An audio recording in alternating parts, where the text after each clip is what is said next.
इथे आपण रबडीसाठी 1 लिटर म्हशीचंच दूध घेतलेलं आहे, ते मी इकडे तापत ठेवले. त्यामध्ये आपण घालणार आहोत 1 कपाला थोडे 1-2 चमचे कमी आहे, किंवा 1/4 जर आपण घेतला ना त्याच्या थोडं जास्त.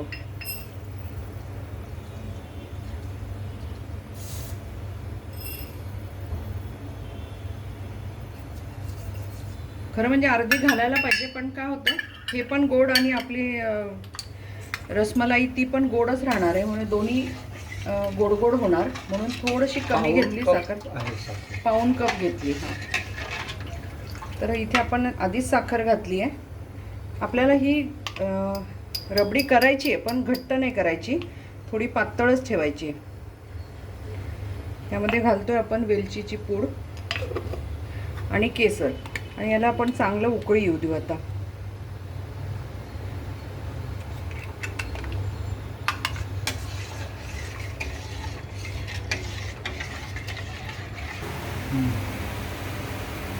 इथे जे आपण रबडीसाठी दूध ठेवलेलं होतं ते आपल्याला 1 लिटर आहे, ते साधारण अर्ध्याला थोडं जास्त, म्हणजे 500-600 ग्रॅम तरी आपल्याला ते ठेवायचं आहे, तेवढं आटवायचं आहे, 400 ग्रॅम तरी.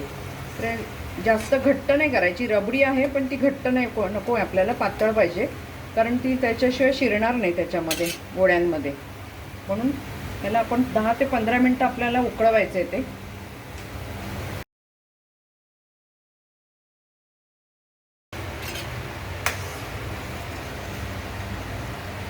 इथे माझ्याकडे ड्रायफ्रूट्सची मी पूड करून ठेवली आहे, काजू, बदाम, पिस्ता, तर त्याची आपण इथे टाकूया ही पूड.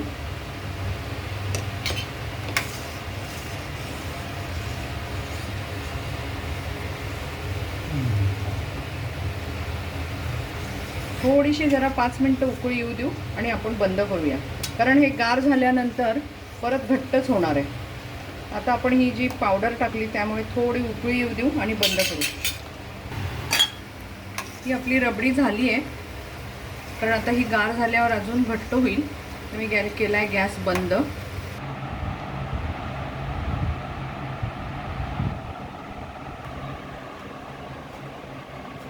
इथे आपले 5 मिनटं झाले. आपण हे नॉर्मल टेम्परेचरच्या पाण्यामध्ये ठेवलं होतं. तर आता हा गोळा घेऊन आपल्याला असं दाबून घ्यायचं आहे हलक्या हाताने, जेणेकरून हे सगळं त्याच्यातलं साखरेचं पाणी आहे ते निघून जाईल, म्हणजे हे ते दूध शोषेल. हे बघा,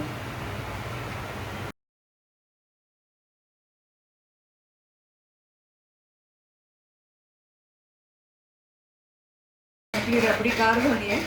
त्यामध्ये आपण असा एक एक गोळा प्रेस करून टाकणार आहोत.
इथे आपण रबडीमध्ये रसमलाई टाकली आहे, तर आपल्याला हे साधारण 1.5 ते 2 तास असंच ठेवायचं आहे, जेणेकरून ते दूध त्याच्यामध्ये शिरेल पूर्ण.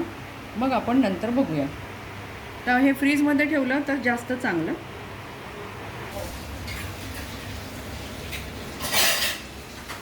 आपली रसमलाई बनवून तयार झाली आहे. हे बघा तुम्ही, किती सुंदर झाले आहे ते. तुम्हाला एक वाटीत घेऊन दाखवते. एकदम सॉफ्ट झालेली आहे.